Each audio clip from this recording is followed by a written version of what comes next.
Good morning, Mount Carmel area, and welcome to MCA Live. I'm Natasha Nevis. And I'm Peyton Warhawk. Here's today's announcements.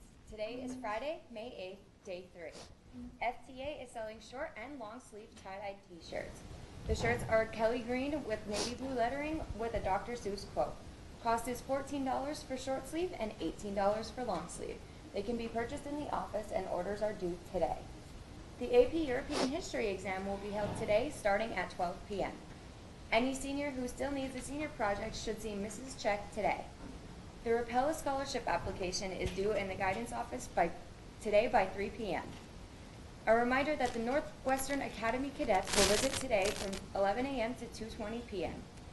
Forms to attend the District 4 Combine at Loyalsock are today. Senior high chorus is excused today during 3rd and 4th periods to rehearse for the concert. Any girls in grades 8 through 11 interested in playing girls basketball next year should attend a meeting today during homeroom in the LGL. Any junior interested in becoming an Interact officer next school year should see Mrs. Michaels in room 304 as soon as possible. Keystone exams start next Wednesday with English and Language Arts. Schedules have been posted. Check the list outside of the high school office for room changes. And here's today's news.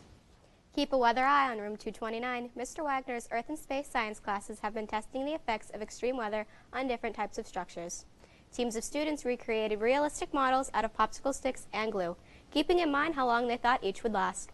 Once complete, Mr. Wagner conducted a baseline test, placing each project on marbles for friction and connecting them to a block of wood with 2 spring scales. He then used a leaf blower on them to test the force of air resistance.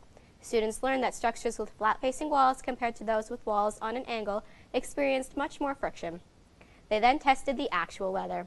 First was the tornado. The structures were again connected to the spring scales, only this time they were screwed onto a wooden platform. Mr. Wagner and his students used 2 leaf blows, moving in closer each time and blowing from different angles. Some structures began to break due to Bernoulli's principle, knowing that faster air over the top creates suction throughout the construction. The remaining structures were tested against a hurricane. They were submerged partially in water and faced the winds of the leaf blower again. Some students added debris to the water to test the effects of a hailstorm. Mr. Wagner. In honor of Earth Day and with the spring weather beginning to become more severe, we've been testing different types of structures to see how they withstand hurricane and tornado force winds. And students came up with their own hypothesis.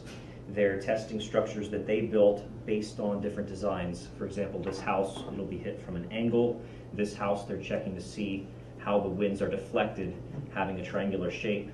We have a circus tent here, which is very, very intentionally flimsy to see how it buffets in the wind. A cell phone tower to see how the wind can distort it. And some have designed houses with roofs that are more likely to lift off, or with channels underneath that the air can actually pick the house up. So students came up with their own hypothesis and we'll be testing those in these experiments. Sophomore John Panero said, "It's important to know what type of structure to be near in a tornado. An overpass would be a terrible idea since the air funnels right through it. You would be pulled out or it would collapse on top of you." Mr. Wagner was able to create a fun yet informational project for his students. Extreme weather takes on a toll on many buildings, so it's important to build your knowledge on what to avoid. WVIA Media hosts an Artist of the Week segment to recognize talented high school students. 2 of our MCA artists have been chosen as Artists of the Week. In the art category is junior Ashley Doyle, daughter of Elizabeth Wondolowski of Mount Carmel. For her drawing, she likes to work with charcoal and pastels. Her inspiration is surrealist artist Roger Deem, who designs poster and album cover art. Her other inspirations include mythology, nature, music, and religion. In the music category is senior Christopher Steller, son of Bernard and Michelle Steller. Chris participates in chorus, symphonic, marching, jazz, pep, district band, and district jazz bands. Chris also performed with the Susquehanna Honors Band and the Lebanon Valley College Honors Band. His favorite instruments are the trumpet and piano. Chris is inspired by MCA musicians Brian Leslie, Sam Ravito, Nicole Roscoe, and jazz great Von Nark. Both Chris and Ashley have been interviewed by the WVIA TV station, and the segment showcasing their talents will air the week of May 24th. Tune in and see here at Mount Carmel area WVIA Artist of the Week. Congratulations to both Ashley and Chris. We'll be right back with Luke Dapp and Dylan Fiamontini for a special sports segment.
school year is winding down, and one perk of having passing grades here at Mount Carmel area is being allowed to participate in the many different sports that the district offers. From track and field to soccer to baseball, there are plenty of opportunities for students to show their skills. Becoming more popular in our school and many schools across the nation is what I like to call doing everything. And there's absolutely nothing wrong with that. Lots of students participate in countless clubs, activities, and ensembles. But today on MCA Live, as we near our final broadcast, we decided to rank our top 5 MCA sports moments of the year. We get things started with our 5th moment on the countdown, the legacy that has become of the Lady Tornadoes basketball team. While not capturing the district crown, the ladies had a phenomenal season that ended with their 6th straight state playoff appearance. The girls will hit the court hard again soon with returning starters and a strong upcoming class. Number 4 on our list sticks with the theme of basketball and senior Zach Teslowski. Teslowski thrived on the court all season long, being one of the area's top scorers. Zach reached elite territory among MCA basketball players as he reached the 1,000-point milestone on his home court against Central Columbia. It was only one of his many last-second shots and won multiple games for the team. It should be mentioned that the boys' team had an excellent season on the shoulders of Taz as they qualified for the district playoffs for the 2nd year in a row, unfortunately before being ousted by Doyle Sock. The boys have a bright future as well, even with the retirement of Zach and his fellow classmates. We got a tie for 3rd on our list of top moments. Currently, there are 2 new records from the track and field team. After having a career season on the basketball court, sophomore Mara Fee Mancini has become a powerhouse with the javelin this year. She set the school record, went on to break the record she set to beat the record, and then went on to break that record too. Her best throw is a 147-3, and she's on the hunt to break it yet again. Junior David Fletcher has also placed his name among MCA track greats. Fletcher set the school record this season in the 800-meter run with the best time of 1:55. You might not have heard much about Dave's record and don't expect to hear much about it from him. His humbleness and drive to only get better comes first. Both of those athletes have a terrific chance to improve their record at the district level and hopefully move on to the state level. With this talent, I'd be surprised to not see them in Shippensburg. No pressure, though. For our number 2 moment, we go all the way back to football season in week 1 against Loyal Sock. With the game tied at 22 late in the 4th quarter, Coach Carm DiFrancesco made a decision that I think will not soon be forgotten. First-year kicker Tom Belsky in his first career game was sent to the field in the waning seconds to attempt a 40-yard field goal. The kick sailed through the uprights, and the Red Tornadoes opened their season with a bang, 25-22. And with that, we've come to our crowning moment, the top sports moment of the year at MCA, as voted on by our colleagues. It came on Halloween night at Kent Memorial Stadium. In a classic Shamokin-Mount Carmel rivalry game, 4 quarters weren't quite enough this time. The teams went into overtime and Shamokin scored on their first possession but missed out on a big extra point. MCA then got the ball and struggled through their first few plays.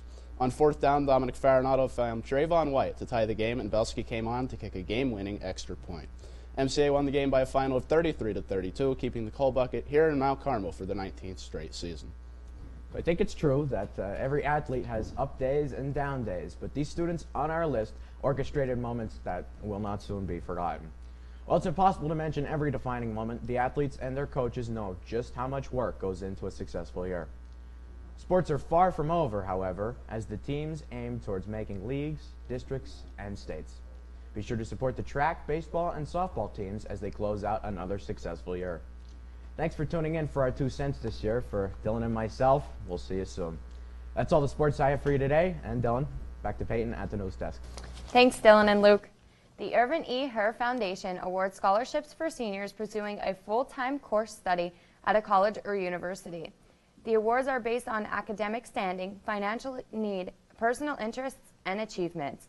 Applications are available in the guidance office for any senior interested, and deadline to apply is June 6th. Mrs. Harner students took time out of their busy history class to discuss an important topic all students need to think about. Financial service representatives from Susquehanna Bank, Heather Johnson and Kathleen Peeler, spoke with Mrs. Harner's 11th grade students about finances and banking. The representatives discussed how to choose a bank, opening a checking or savings account, balancing a checkbook, earning interest, money management issues, identity theft and security, and more. Pamphlets and activity packets were also given to demonstrate the importance of managing money. Mrs. Harner's classes learned useful everyday lessons about finances and had more background about managing their money after this informative session. And for today's lunch, potato and cheese pierogies with a cheese stick, mixed veggies, mixed fruit.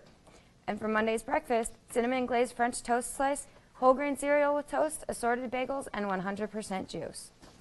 That's all the news we have for you today, MCA. Tune in with us again bright and early on Monday morning. Where it'll be one of our last broadcasts of the school year. And as always, have a great day, everyone.